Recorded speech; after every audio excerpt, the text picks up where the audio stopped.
Hello students, very good morning all of you. Today we will discuss about shape of molecules containing lone pair of electrons too. मतलब कि जब हमने अपने last lecture में देखा था कि हम शेप ऑफ मॉलिक्यूल्स की बात कर रहे थे, बट उनके अंदर सिर्फ क्या थे, बॉन्ड पेयर ऑफ इलेक्ट्रॉन। जो सेंट्रल एटम था उसके पास सिर्फ बॉन्ड पेयर ऑफ इलेक्ट्रॉन्स थे। आज हम बात करेंगे कि सेंट्रल एटम के पास लोन पेयर भी होंगे। भी बॉन्ड पेयर तो है ही, बॉन्ड पेयर की ही वजह से शेप होगी, है ना, क्योंकि जो बॉन्ड्स होंगे उन्हीं एटम की वजह से रिलेटिव अरेंजमेंट होगी और वही शेप कहलाती है। तो बॉन्ड पेयर तो है ही है, साथ में कौन और हो गए यहाँ पे, लोन पेयर ऑफ इलेक्ट्रॉन्स भी होंगे यहाँ पे, मतलब दोनों का कॉम्बिनेशन हो गया। तो अब देखो सिंपल सी बात है कि कम से कम बॉन्ड पेयर कितने होने चाहिए, दो तो होने ही होने चाहिए भी। जब बॉन्ड पेयर दो, इसका मतलब कि दो एटम्स होंगे तब उन्हीं की तो रिलेटिव अरेंजमेंट होगी। तो मिनिमम बॉन्ड पेयर हो गए दो। अब साथ में हमने लोन पेयर भी रखना है, तो इसका मतलब क्या हुआ कि हमें कम से कम कितने इलेक्ट्रॉन लोन पेयर लेने पड़ेंगे, 3, जिसमें 2 बॉन्ड पेयर हो जाएंगे और एक लोन पेयर हो जाएगा। तो हम सबसे पहले जो फर्स्ट केस कर रहे हैं, हम क्या कर रहे हैं, when electron pairs are 3। ठीक है, तो इसका मतलब क्या हो गया, यहां पर जो 3 होगा उसमें भी AB2L है। अब A कौन हो गया, सेंट्रल एटम, B कौन हो गई, बॉन्ड पेयर। तो कितने बॉन्ड पेयर हो गए, 2, और एक क्या हो गया, लोन पेयर। ठीक है, अब जो 3 इलेक्ट्रॉन पेयर है उनकी शेप क्या होनी चाहिए थी, शेप शुड बी, जो शेप होती 3 इलेक्ट्रॉन पेयर्स में हमने कल की थी, pear shape should be trigonal planar, है ना। ये पढ़ा था ना हमने कि ट्राइगोनल प्लेनर शेप होनी चाहिए कि अगर हमारे पास जो इलेक्ट्रॉन पेयर है वो 3 होगा, और जो बॉन्ड एंगल है वो कितना होना चाहिए, बॉन्ड एंगल शुड बी होना चाहिए, होता कितना है वो हम देखते हैं। बॉन्ड एंगल शुड भी कितना होना चाहिए, 120 डिग्री का, है ना, कुछ ऐसा हमने पढ़ा था। तो आज हम इसके एग्जांपल ले लेते हैं, जैसे कि SO2 सल्फर है, सल्फर के पास 6 इलेक्ट्रॉन होते हैं, तो एक ऑक्सीजन को 2 इलेक्ट्रॉन चाहिए, तो 2 ऑक्सीजन कितने इलेक्ट्रॉन ले लेंगे, 4। तो 4 इलेक्ट्रॉन तो यूज हो गई, एक तो कितने इलेक्ट्रॉन बच गए, 2 का क्या बन जाएगा, एक पेयर। तो एक लोन पेयर हो गया और 2 बॉन्डिंग एटम हो गए, है ना, समझ में ना, 2 तो बॉन्डिंग के एटम्स हो गए और एक इसके पास लोन पेयर। कैसे, सल्फर के पास कितने इलेक्ट्रॉन होते हैं, 6, एक ऑक्सीजन डबल बॉन्ड बनाता है, 2 ऑक्सीजन कितने इलेक्ट्रॉन ले लेंगी, 4 ले लेंगी, तो कितने इलेक्ट्रॉन बच गए, 2। तो 2 इलेक्ट्रॉन का क्या बन गया, एक लोन पेयर बन गया।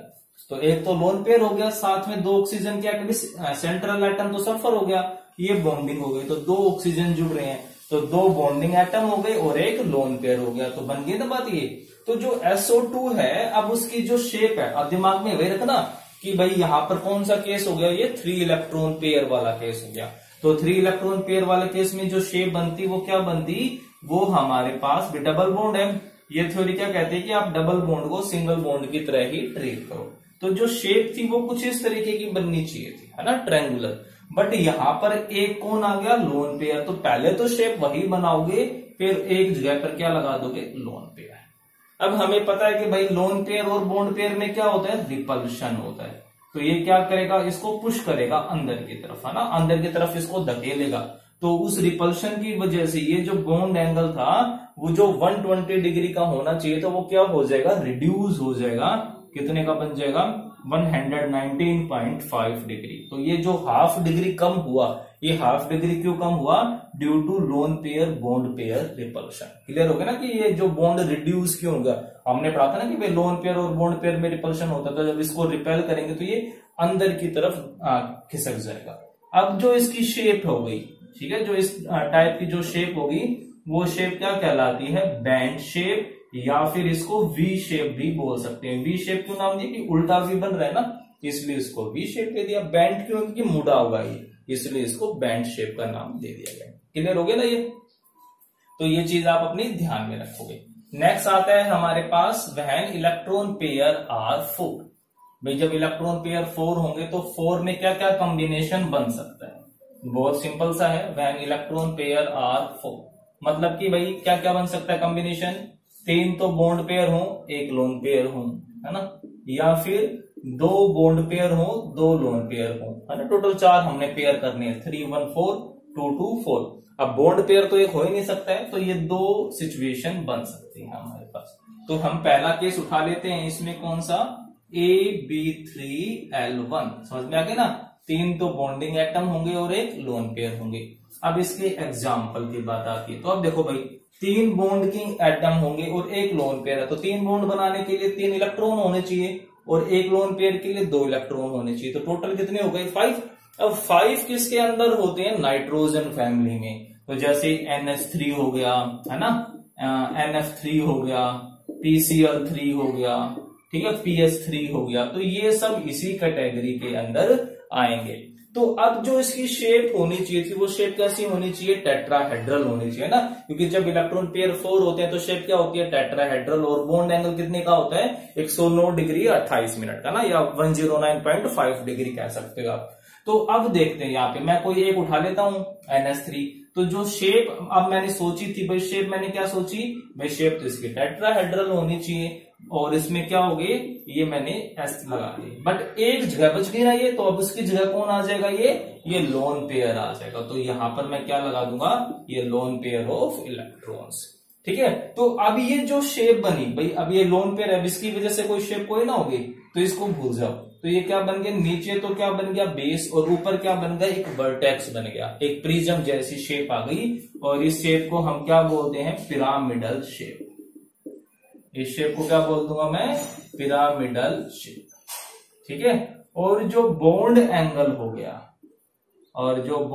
हो गया, अब सोचो भी बॉन्ड एंगल पे कोई फर्क पड़ेगा। अब ये लोन पेयर है वो क्या करेगा, इनको पुश करेगा, है ना, उनको पुश करेगा, अंदर की तरफ धकेलेगा। तो due to repulsion between bond pair and lone pair electron, bond angle again reduces, और वो नियर अबाउट कितनी डिग्री का हो जाता है, 107 डिग्री। होना कितना चाहिए था, लगभग 109 डिग्री का, और हो कितना गया, 107 डिग्री का। और ये बॉन्ड एंगल रिड्यूस क्यों हुआ है, सिंपल इसके रिपल्शन की वजह से। और इस शेप को हम क्या बोलेंगे, पिरामिडल शेप। टेट्राहेड्रल होनी चाहिए थी, बट वो क्या बन गई, पिरामिडल शेप। क्लियर हो गया। अब हम बात करते हैं सेकंड वाले की, AB2L2, जो हमारे पास जो सेकंड है उसकी बात कर लेते हैं, ठीक है। अब AB2L2 का मतलब क्या हो गया, AB2L2, तो इसका मतलब ये होगा कि भाई 2 तो होंगे बॉन्ड पेयर और 2 हो गए लोन पेयर। तो 2 बॉन्ड बनाने के लिए कम से कम 2 इलेक्ट्रॉन होने चाहिए, और 2 लोन पेयर के लिए 4 इलेक्ट्रॉन, तो टोटल कितने इलेक्ट्रॉन हो गए, 6, है ना। जब 2 बॉन्ड बनाएगा, 2 एटम के साथ जुड़ेगा, तो कम से कम 1-1 इलेक्ट्रॉन तो होना चाहिए। और लोन पेयर का मतलब 2, तो 2 लोन पेयर कितने इलेक्ट्रॉन हो गए, 4, टोटल हो गए 6। मतलब कौन से ग्रुप से बिलोंग करेगा ये, ऑक्सीजन फैमिली से। तो एग्जाम्पल इसका H2O, है ना, 2 लोन पेयर हो रहे हैं, ठीक है, H2S, ठीक है, 2 लोन पेयर हो रहे हैं इस तरीके से। अब फिर से, अब भाई जो है तो 4 इलेक्ट्रॉन पेयर, मतलब दिमाग में फिर से क्या जाएगा भाई, 4 इलेक्ट्रॉन पेयर है तो शेप शुड बी टेट्राहेड्रल, जो इसकी शेप होनी चाहिए थी वो टेट्राहेड्रल होनी चाहिए थी। तो मैं फिर से क्या कर दूंगा, मैं इस तरीके की सेंट्रल एटम कौन हो जाएगा हमारे पास, ठीक है। मैं क्या करूंगा, फिर से जो शेप बनाऊंगा वो इस तरीके से बना दूंगा, ठीक है। बट यहां पर क्या हो गया, 2 जगह तो मैंने हाइड्रोजन लगा दिए, अब ये 2 जगह कौन आ जाएंगे, इलेक्ट्रॉन पेयर, मतलब कि लोन पेयर ऑफ इलेक्ट्रॉन। अब देखो, अब यहां पर क्या होगा, लोन पेयर में मैक्सिमम रिपल्शन होता है, तो ये जितना ज्यादा रिपेल करेंगे, ये यहां पर उतना ज्यादा और रिपल्शन क्रिएट करेंगे, और ये जो दोनों बॉन्ड पेयर हैं बहुत नजदीक आ जाएंगे। मतलब कि जो एक्सपेक्टेड जो बॉन्ड एंगल था वो कितने का था, 109.5 डिग्री का, बट यहां पर जो बॉन्ड एंगल होगा वो कितने का हो जाएगा, 104.5, लगभग 104 डिग्री का हो जाएगा। और ये क्यों हुआ, क्योंकि यहाँ पर रिपल्शन ज्यादा था ना। हमने इससे जो पहला वाला एग्जांपल क्या था अमोनिया का, उसमें सिर्फ एक लोन पेयर था तो रिपल्शन कम था, बट यहाँ पर H2O में रिपल्शन ज्यादा हो गया, तो ज्यादा रिपल्शन की वजह से ये जो बॉन्ड एंगल है वो फर्दर रिड्यूस हो गया, ठीक है। तो अब जो इसकी शेप होगी, अब इसकी शेप देखो, गैस करो शेप कैसी है ना। आप ये शेप देख रहे हो ना, कुछ इस तरीके से, तो ये शेप कैसी बन गई, वी शेप, या क्या कह सकते हो इसको, बैंड शेप। तो बैंड शेप बोल सकते हो, या फिर इसको क्या बोल सकते हो, वी शेप। और जो बॉन्ड एंगल हो गया वो रिड्यूस हो गया है, और वो लगभग इतना डिग्री का आंसर होगा, ठीक है। तो ये चीज होगी हमारे पास। अब नेक्स्ट आता है कि जब इलेक्ट्रॉन पेयर्स कितने होंगे, 5 होंगे, व्हेन इलेक्ट्रॉन पेयर्स आर 5, ठीक है। अब इलेक्ट्रॉन पेयर 5 होने का मतलब अलग अलग कॉम्बिनेशन आप क्या बना सकते हो, सोच के देखो। व्हेन इलेक्ट्रॉन पेयर आर 5, तो इसमें क्या क्या कॉम्बिनेशन बन सकते हैं। मिनिमम बॉन्ड पेयर कितने होने चाहिए, 2 तो बॉन्ड पेयर होने ही होने चाहिए। तो मतलब मैं ले लेता हूं जब 4 बॉन्ड पेयर है 1 लोन पेयर है, ठीक है। दूसरी कॉम्बिनेशन जब 3 बॉन्ड पेयर है 2 लोन पेयर है। थर्ड कंडीशन जब 2 बॉन्ड पेयर है और 3 लोन पेयर है। ये बन सकते हैं ना, बॉन्ड पेयर को मैं इससे कम कर ही नहीं सकता हूं। तो अब फर्स्ट के ऊपर आ जाओ, जो इसमें जो फर्स्ट है हमारे पास कौन सा हो गया, AB4L1। अब देखो अब कौन सी फैमिली से बिलोंग करेगा। 4 बॉन्ड बनाने इसका मतलब क्या होगा, 4 इलेक्ट्रॉन तो होने ही होने चाहिए। 1 लोन पेयर है इसका मतलब 2 इलेक्ट्रॉन, टोटल हो गई 6। तो अब 6 का मतलब किससे बिलोंग करेगा, ऑक्सीजन फैमिली से। तो ऑक्सीजन तो भाई इतने होते नहीं है, डी ऑर्बिटल नहीं होते है ना, टोटल 5 इलेक्ट्रॉन पेयर को रख ही नहीं सकती है। तो नीचे आ जाओ, जैसे SF4, SeF4 etc, ये हो गया। तो अब जब 5 इलेक्ट्रॉन पेयर हैं तो 5 इलेक्ट्रॉन पेयर में शेप कौन सी बननी चाहिए थी, सोच के देखो। ट्राइगोनल बाय पिरामिडल, है ना। अभी जो कल हमने सीखा था ना वही काम आ रहा है यहाँ पे। ट्राइगोनल बाय पिरामिडल शेप होनी चाहिए थी। ये ट्राइगोनल बन गया और ये 2 बन गए पिरामिड्स, ठीक है। अब 4 फ्लोरीन है 1 लोन पेयर। अब सोच के रखो कि मैं लोन पेयर कहां पर प्लेस करूं, मैं लोन पेयर को कहां पर रखूं कि रिपल्शन मिनिमम हो। अब हमने कल पढ़ा था कि भाई ये जो 2 साइट है जिनको एक्सियल बोलते थे, यहां पर तो मैक्सिमम रिपल्शन होता है। अगर मैंने लोन पेयर यहां पर रख दिए तो वो क्या करेगा, इन तीनों के साथ 90 डिग्री का एंगल बनाएगा और रिपल्शन बहुत ज्यादा हो जाएगा। तो किसी भी कंडीशन में एक्सियल पोजीशन पे तुमने लोन पेयर को नहीं रखना है, ये चीज जरूर ध्यान रखोगे। तो मैं इक्वेटोरियल पे रख दूं, तीनों के तीनों एक जैसे हैं, किसी भी इक्वेटोरियल पे आप ये लोन पेयर रख सकते हो। मैंने यहां पर रख दिया, लोन पेयर हो गई ये। और यहां पर क्या आ जाएंगे हमारे फ्लोरीन एटम्स, ठीक है। तो फिर इससे क्या होगा, ये क्या करेगा, इनको रिपेल करेगा। तो जो बॉन्ड एंगल 120 डिग्री का तो वो रिड्यूस हो जाएगा 119 या फिर 118 के आसपास। और ये जो बॉन्ड एंगल 90 डिग्री के थे ये भी रिड्यूस होकर के इसके रिस्पेक्ट में 89 या 88 तक पहुंच जाएंगे। अब जो मेन चीज है वो मेन चीज आती है शेप कैसी हो। अब देखो, अब आप इसको अगर ध्यान से देखो तो इसकी शेप झूले जैसे नहीं होगी, जो झूला मिलता है आपको प्लेग्राउंड में। ये जो एक बीच में लकड़ी सी फट्टी सी लगी हुई होती है, ये जो 2 नीचे एंगल होगी उसके ऊपर एक तरफ था ना, तो इस झूले को हम क्या बोल देते हैं, सीसा। तो ये जो शेप आ गई वो शेप कौन सी बन गई, सीसा, है ना। कुछ भी रट्टा नहीं मार रहा है, सब कुछ यहाँ से दिख ही रहा है यहाँ पे। मतलब कि तुमने मेन पे पहुंचना है और फिर थोड़ा सा दिमाग लगाना है, वो सब कुछ इतना इजी हो जाएगा कि आप समझ में नहीं पाओगे, ठीक है। तो बस आपने क्या करना है, इनको अच्छे से समझना है और घर पे प्रैक्टिस करनी है, कुछ भी नहीं करना। अब जो नेक्स्ट आता है हमारे पास सेकंड है AB3L2। अब दिमाग में लगाओ कि भाई कौन सी फैमिली से ये होगा, AB3L2। हमारे पास नेक्स्ट है AB3L2, ठीक है। सोचो भाई B3 में कितने इलेक्ट्रॉन, कम से कम 3 बॉन्ड से जुड़ने के लिए 3 इलेक्ट्रॉन होने चाहिए। फिर 2 लोन पेयर है मतलब 4 इलेक्ट्रॉन हो गए। टोटल कितने इलेक्ट्रॉन हो गए, 7। अब 7 इलेक्ट्रॉन किससे रिलेट करेंगे, हैलोजन फैमिली से, ठीक है। तो जैसे ClF3, ठीक है, और BrF3, ये हो गए हमारे इस कैटेगरी में आएंगे। मतलब कि जब भी कोई भी मॉलिक्यूल आए तो तुम उसके में इलेक्ट्रॉन पेयर दिमाग में लेके आओगे, ठीक है। अब है भी ये भी 5 इलेक्ट्रॉन पेयर से, तो मेन जो बेसिक स्ट्रक्चर ज्योमेट्री आनी चाहिए थी वो कौन से आएगी, trigonal bipyramidal. Trigonal bipyramidal, तो कुछ ऐसी शेप आनी चाहिए थी, है ना। तो अब यहाँ पर क्या हो गई भाई, 2 लोन पेयर। अब मैं 2 लोन पेयर को गलती से भी यहाँ पर तो रखूंगा नहीं, बात समझ में आ चुकी थी ना, रिपल्शन ज्यादा होता है तो वो उसको अनस्टेबल बना देगा। तो 2 लोन पेयर एक यहाँ पर रख दिया। तीनों में से कहीं पर भी रख सकते हो, कोई प्रॉब्लम नहीं है, तीनों में कहीं पर भी रख सकते हो, तीनों के तीनों साइड एक जैसी है।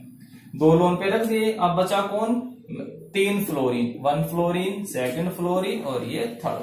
तो अब इसको ध्यान से देखो, अब इसकी जो शेप होगी वो शेप कौन सी बन गई, शेप कुछ दिख रहा है, इंग्लिश का अल्फाबेट T। तो इसकी जो शेप आती है उस शेप को हम क्या बोलते हैं, जो शेप होगी वो T शेप हो जाएगी, ठीक है। बॉन्ड एंगल फिर से 2 लोन पेयर है, इन बॉन्ड एंगल को वो रिड्यूस कर देंगे। एग्जैक्ट वैल्यू याद रखने की जरूरत भी नहीं, आपसे पूछेंगे भी नहीं। हाँ, बस ये जरूर पूछ सकते हैं कि भाई किस रेंज में लाई करेगा, 90 से ज्यादा होगा कि 90 से कम, इतना आप इजीली गैस कर सकते हो। क्लियर हो गया। नेक्स्ट आता है हमारे पास AB2L3। अब इसमें भी चेक करो कि कौन से ग्रुप से लाई करेगा ये। Ab2L3 के 2 बॉन्ड पेयर हो गए और 3 लोन पेयर इलेक्ट्रॉन्स हो गए। ठीक है, C1 वाला है हमारा Ab2L3। तो 2 बॉन्ड के साथ जुड़ना है, मतलब 2 इलेक्ट्रॉन चाहिए। 3 लोन पेयर का मतलब क्या हो गया कि 6 इलेक्ट्रॉन। टोटल कितने इलेक्ट्रॉन हो गए? 8 इलेक्ट्रॉन्स। तो 8 इलेक्ट्रॉन किसके अंदर पहुंच गए हम? नोबल गैसेस में। और ये आप धीरे धीरे पढ़ोगे, हायर क्लासेस में पढ़ोगे कि नोबल गैसेस में जो सबसे ज्यादा कंपाउंड बनाती है, जो नॉर्मली बनाती है, वो सिर्फ कौन है? जिनन है। तो हमने सिर्फ किसको कंसिडर करना है? जिनन को। तो अब जिनन है वो सिर्फ किसके साथ जुड़ती है? फ्लोरीन के साथ या फिर ऑक्सीजन के साथ। तो जब जिनन फ्लोरीन के साथ जुड़ेगी तो क्या बना लेगी? HCF2। दो तो बॉन्ड वाले इलेक्ट्रॉन हो गई। अब कितने लोन पेयर बचे हैं? 3 लोन पेयर, है ना। अभी 8 इलेक्ट्रॉन थे जिनन के पास, 2 बॉन्ड में 2 इलेक्ट्रॉन इसके बॉन्ड बनाने में यूज हो गए। कितने बचे? 6। तो 6 का मतलब क्या हो गया? 3 लोन पेयर। आ गई ना हमारी कंडीशन। 2 बॉन्डिंग है और 3 लोन पेयर है। यही तो थी, 2 बॉन्डिंग और 3 लोन पेयर।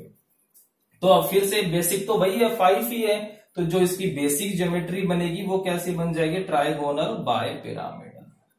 ठीक है, और 2 क्या आ गए हमारे पास? ये तो ऊपर तो मुझे लोन पेयर रखने नहीं है मैक्सिमम रिपल्शन की वजह से, तो मैं लोन पेयर्स को कहां पर लगाऊंगा? इक्वेटोरियल साइड्स पे। और ये जो शेप आपको दिख रही है, ये शेप कैसी हो गई? बिल्कुल लीनियर शेप हो गई। आई बात समझ में? तो इस तरीके से आप ये इजीली कर सकते हो। नेक्स्ट आता है हमारे पास व्हेन इलेक्ट्रॉन पेयर आर 6। जब हमारे पास टोटल 6 इलेक्ट्रॉन पेयर होंगे तो फिर अलग अलग आप क्या बना सकते हो? तो सोचो फिर से क्या क्या कॉम्बिनेशन बन सकते हैं।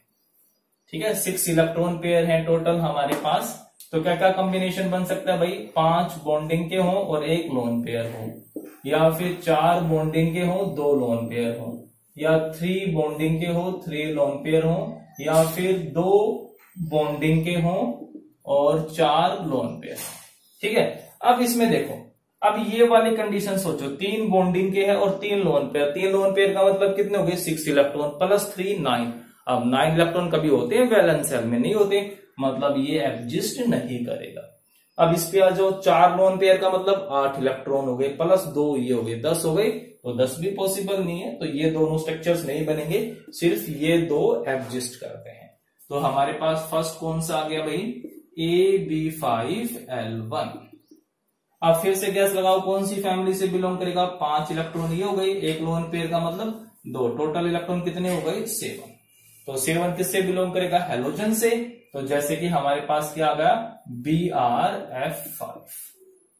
ठीक है, BrF5, IF5 एक्सेट्रा, इस तरीके से। तो भाई ये 5-5 बॉन्ड बना रहा है। अब 6 इलेक्ट्रॉन पेयर में बेसिक ज्योमेट्री कौन सी होती थी? ऑक्टाहेड्रल। तो ये ऑक्टाहेड्रल हो गई है। ठीक है, BrF5 हो गया।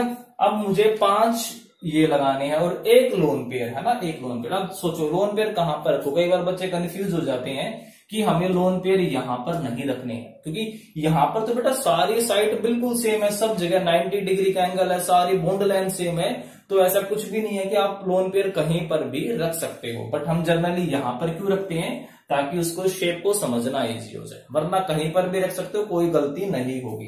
तो BrF5, ठीक है, ये हो गई हमारे पास सारी के सारी, क्योंकि जो साइड है वो बिल्कुल सेम होती है। तो अब जो इसकी शेप बनेगी वो कैसे बनेगी? नीचे तो क्या बन गया? स्क्वायर, और एक क्या बन गया? भारी पिरामिड।